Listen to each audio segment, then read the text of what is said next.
Oh, just moved. Okay. Now I see Luigi sleeping. Luigi and Mario sleeping. Hello everyone, Andrew here, and welcome back to Late Night Mario 64. I am joined by... Hello everybody, this is Milesluigi. And this is not the continuation that, either you or even we were probably expecting at this point, because we are doing some post-production commentary over this level and the next one. I had a oopsie daisy and I didn't save my audio after the last break, so unfortunately, mildly slurred and sleepy Milesluigi will not be joining you for this ride, but we hope you join us for Tall Mountain, one of the more iconic levels of Super Mario 64. I wasn't going to pin the blame on you, I was just going to say we had some technical difficulties, but I mean that is the more specific description of what happened. I'll accept the blame, So. I actually do, in a way, kind of want to thank you, because you touched on the fact that we were so tired and groggy, and to be honest, redoing this commentary kind of saves you from just me having a whole bunch of nothing to say, like in the last level where I couldn't find the water switch for like 5 minutes. It's like, what am I doing at 4 a.m.? So you get much better commentary as a result of Milesluigi not saving his audio. Oh, gee, thanks. Okay. So originally we did Late Night Super Mario World, and that was just so much fun. Except we also had technical difficulties in that as well, where we had to come back later and do some re-recording. And then so this time we couldn't get off scot-free either, unfortunately. The timeline is horribly jumbled up, but right now I am going for the top of the mountain because I want to say like half of the stars in this course is scaling the mountain. And there's literally one for just getting to the top. We did so well throughout this whole Let's Play of, someone grabbing a star and another person grabbing another one, or another person, going into a door that didn't cause us to get kicked out of the level. When you think about it, it probably wasn't too necessary in some cases. Like if you had got that star right now, it probably wouldn't have changed things too much, but it's still just cool, I guess, pulling it off. Because you can when you're doing co-op multiplayer. Yeah, you're doing the red coins all by the vines, and it's always kind of hard to navigate that area because it's a whole bunch of thin ledges, and oftentimes your regular jump doesn't get you high enough, so you have to do double jumps, back flips, and side flip jumps to get up. Oh, I love the backflip, that's for sure. I use it a lot of times throughout the Let's Play, but let's see. So this jump's always kind of scary, and I think what we do is I go into the slide after you get that star, so that's kind of our continue point there. And this is when we would normally go 3, 2, 1, go! Yes, you can now imagine the live commentary track, if it still existed. Oh gosh, time travel, we need you now. Us going 3, 2, 1, and then I pick up the star. And geez, this course just is way messed up in the online co-op multiplayer. We just teleported and then bonked. So all throughout this Let's Play, it's been really funny seeing those teleport scenes where if one person travels through it, then suddenly... the other person just kind of gets beamed to them, and in this slide in particular, that's a problem because it just throws your camera out of whack and suddenly you're going the opposite direction you thought you were. So now you are kind of playing it safe, waiting at the beginning, and then whoop, there you go. I was just standing there and all of a sudden, teleport line, and boom, I teleported behind you, and then I think I say something like, make sure you go the correct way, look, there's a bunch of arrows, and first time I remember being on this course as a kid, of course I went the wrong way towards the skull and died. Because why wouldn't you? I mean, it's pretty cheap. Like, you don't see the skull until it's too late. I mean, if there's one thing that we've learned, draw distance in Mario 64 is not so great. Did you see the comments saying that we missed coins in Dire Docks over by the Door of Doom that neither of us wanted to approach? Oh my gosh, can you blame us for not wanting to approach the Door of Doom? But yes, they were totally correct. And I guess in my defense, the line of coins that we missed in Dire Docks, I thought that line of coins only existed in Super Mario 64 DS because there's actually like an island and a platform in that version of the game, not in this one, so... Anyway, looks like I'm gonna go ahead and scale up the mountain again, so... There were various times throughout the Let's Play, looking back on it, I'm like, wow, I just kind of stood around while Milesluigi went and did the hard work. But then there was other times when I definitely pulled through with an epic moment as well, so I think it balances out. I wonder how much time it really saves by having me just sort of play by myself. Was I really just launch? Oh my gosh! Wow, way to go, me. That was actually really awesome, and I feel like in my 4 a.m. groggy self, if I had tried to do that, it wouldn't have ended well. I would have been like, Milesluigi, pop the bubble, please. Oh my gosh! All right, are we ready for a 3, 2, 1 jump? There we go. There it is. But I wanted to double back on the slide. Until this Let's Play, I never knew that the slide had teleport sections like that. And it's just like, oh my gosh, this course actually has... Oh, it does? Oh, wow. Holy cow. No, it's absolutely something that you don't notice. Like, especially, like, even the Dire Docks one and such. I just never really thought about it. It's funny because I don't think that Peach's secret slide had that problem. But it's much shorter, I guess, when you think about it. Oh, that's actually a wonderful question. I don't think we over-teleported in Peach's secret slide. I could always double-check because I actually have Wikipedia open up here, and it specifically shows if courses are broken up. And no, Peach's secret slide is not broken up. So, yeah, it's just this slide on Tall Mountain. Which, by the way, I have to give props to whoever came up with the name of this Wikipedia, Wikipedia, because it's like the perfect name for Mario 64 Wikipedia. Especially considering this level, he's in here too. Yes, it is a Wikipedia for Mario 64, and it's named after the monkey who appears in Tall Mountain. So, did you ever have your hat taken when you were a kid? Of course. Everyone did. So, right now, once again, just before like half the stars is climbing up the mountain. So I believe at this point I'm going up the mountain, and actually, speaking of things, I think of Ukiki. There is one Ukiki over by where Andrew is that takes her hat, and then there's another that releases the star in the cage that I am now trying to get. Just have to carefully meander around the bridge here, and then here we go. We just have to catch this guy. Oh, this is kind of difficult. Easier said than done, but thankfully, even though you're playing as Luigi, you do not have the slippy, slidey Luigi physics he has in minigames. Oh gosh, no, I don't slide around like crazy. It's not like I can wave dash around and then just do the standing grab animation. That would be way too easy. It would be cool if they added in the various characters that are in... Well, that text box is not working as it should, but it would be cool if they had added in the various characters that you get in the online multiplayer. Oh, that would be really cool. Yeah. So yeah, this ROM hack is just the split screen, but people who have followed yours and my channels before may have seen us actually do the multiplayer mod that you can do, where then you have different characters, and the different characters have different abilities actually. So this one, like both Mario and Luigi, just play it straight.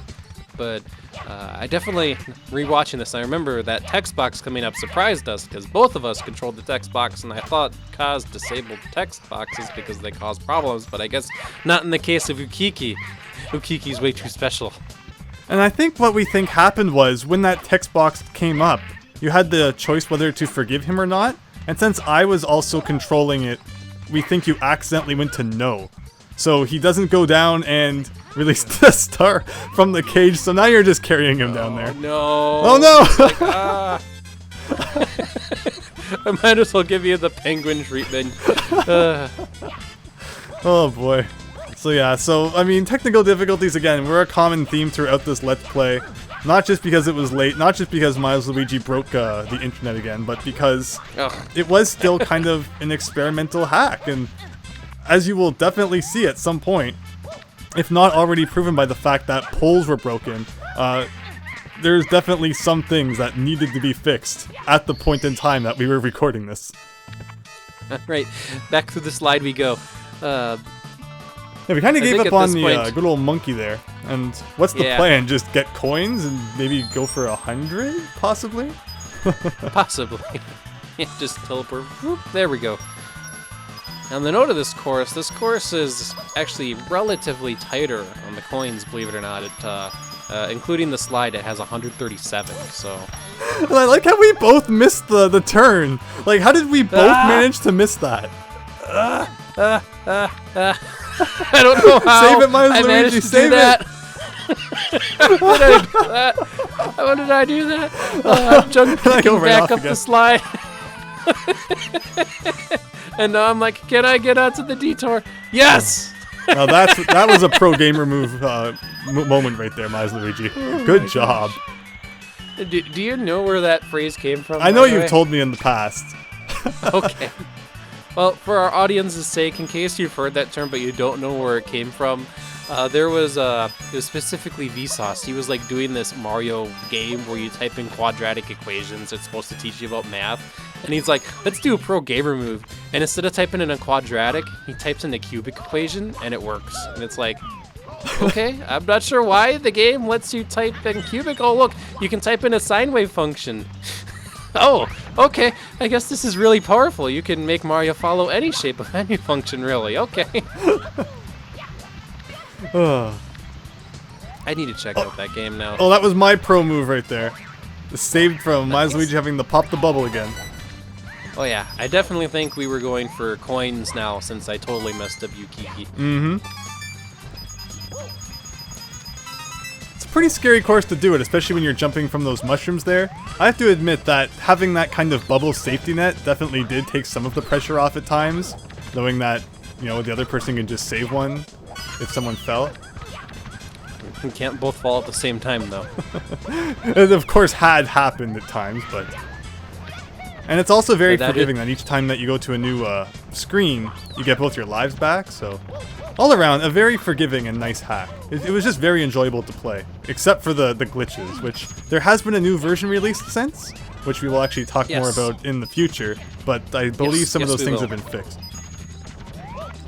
Yeah, Kaz has done a phenomenal job in this hack. Once again, huge props to him. He knows more about N64 stuff than a lot of people do, so major props to him. So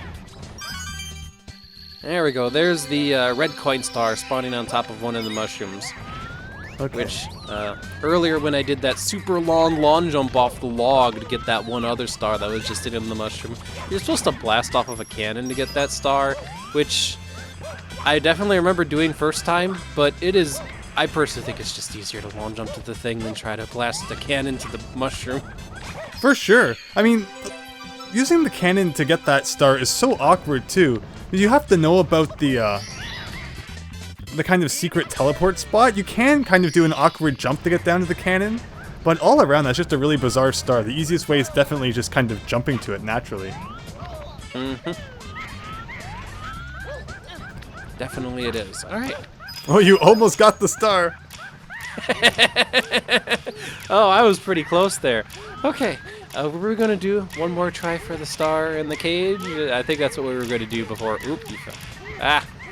I think what I'm trying to do is get the star inside the waterfall.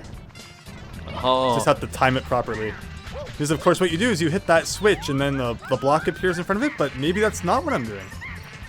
You know what I'm doing better than I know what I'm doing. Believe it or not, this was actually recorded over 2 months ago at this point. I didn't start uploading it too long after it was done recording. I finished the Donkey Kong randomizer, and then not too long after that, this started, so... Yeah, it's definitely tough to catch, but if I get him this time, finally, maybe not. I wonder if there's like an easy way to catch Yuki. Oh, there you go. Now you got him, yeah.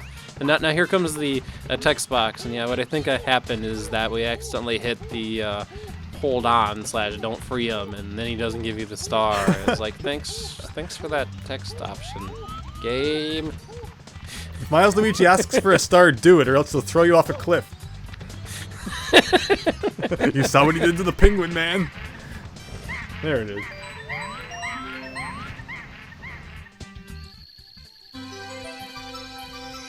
I don't even think that we actually end up opening the cannon in this Let's Play. Unless you did it, but I think we just leave it closed.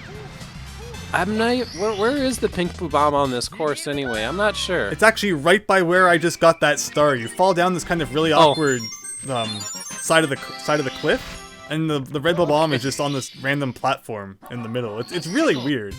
Like, it's not easy to find. I think as a kid I probably just fell down there by accident, and that's how I came across it.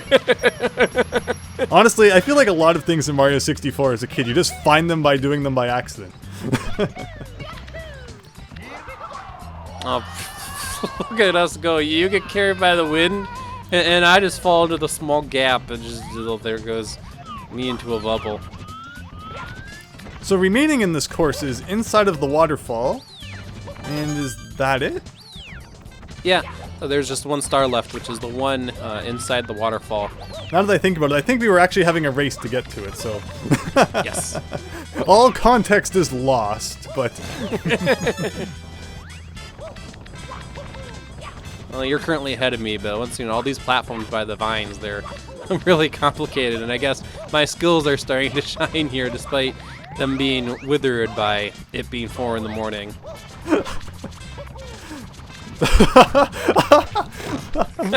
That is such a relatable thing, to accidentally ground pound instead of do a long jump. Oh my gosh.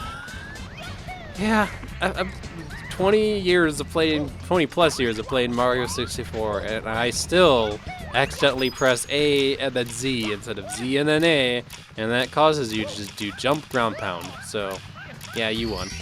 Good work. If one of us was smart, we would have waited at the kind of where the star is, and then wait for the other person to press the switch and then just jump in.